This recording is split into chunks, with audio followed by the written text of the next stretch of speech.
The Divine Comedy, by Dante Alighieri. Translated by Henry Wadsworth Longfellow. Inferno, Canto 1. Midway upon the journey of our life, I found myself within a forest dark, for the straightforward pathway had been lost. Ah me, how hard a thing it is to say what was this forest, savage, rough, and stern, which in the very thought renews the fear. So bitter is it, death is little more. But of the good to treat, which there I found, speak will I of the other things I saw there. I cannot well repeat how there I entered, so full was I of slumber at the moment in which I had abandoned the true way. But after I had reached a mountain's foot, at that point where the valley terminated, which had with consternation pierced my heart, upward I looked, and I beheld its shoulders, vested already with that planet's rays, which leadeth others right by every road. Then was the fear a little quieted, that in my heart's lake had endured throughout the night which I had passed so piteously.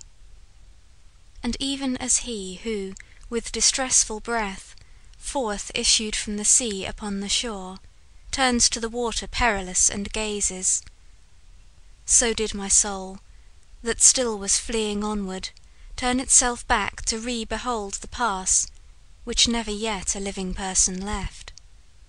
After my weary body I had rested, the way resumed I on the desert slope, so that the firm foot ever was the lower. And lo, almost where the ascent began, a panther, light and swift exceedingly, which with a spotted skin was covered o'er, and never moved she from before my face, nay, rather did impede so much my way, that many times I to return had turned. The time was the beginning of the morning, and up the sun was mounting with those stars, that with him were, what time the love divine at first in motion set those beauteous things, so were to me occasion of good hope, the variegated skin of that wild beast, the hour of time, and the delicious season, but not so much that did not give me fear, a lion's aspect which appeared to me. He seemed as if against me he were coming, with head uplifted, and with ravenous hunger, so that it seemed the air was afraid of him. And a she-wolf, that with all hungerings seemed to be laden in her meagreness, and many folk has caused to live forlorn.